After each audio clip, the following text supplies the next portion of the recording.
સુરત શહેરમાં ઠેર ઠેર દેહ વેપારની હાટડીઓ ચાલી રહી છે. તો અત્યાર સુધી સ્પા અને મસાજ પાર્લરના નામે ચાલતા કૂટણખાના ઝડપાઈ રહ્યા હતા, ત્યારે હવે શહેરના સરતાણા યોગી ચોક વિસ્તારમાં હેર એન્ડ કેરની દુકાનની અંદર ચાલતા કૂટણખાનાનો પર્દાફાશ કરવામાં આવ્યો છે.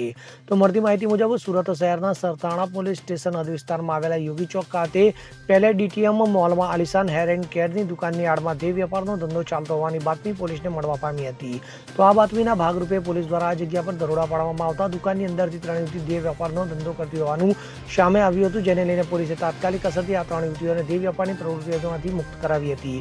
તો પોલીસ દ્વારા દરોડા પાડવામાં આવ્યો ત્યારે આલિશાન હેર એન્ડ કેરના સંચાલિત અનિતા અને એક પુરુષ તેમજ 2 ગ્રાહકોને પોલીસના હાથે રંગે હાથ ઝડપાયા હતા. તો પોલીસ તપાસ દરમિયાન સામે આવ્યું હતું કે ગ્રાહક પાસેથી શારીરિક સુખ માણવાના 2000 થી 3000 રૂપિયા લેવામાં આવતા હતા અને સંચાલક દ્વારા આ યુવતીઓને 500 થી 1000 રૂપિયાની ચૂકવણી કરવામાં આવતી હતી. તો પોલીસને એવું પણ જાણવા મળ્યું હતું કે અનિતા અને તેના પાર્ટનર સાથે મળીને આલિશાન હેર એન્ડ કેરની જગ્યા ભાડે રાખીને તેની અંદર 3 જેટલી કેબિન બનાવીને દેહ વેપારની પ્રવૃત્તિ કરાવતા હતા.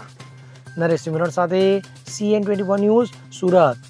હવે જુઓ દેશ દુનિયાની તમામ ખબરો તમારી આંગળીના ટેરવે.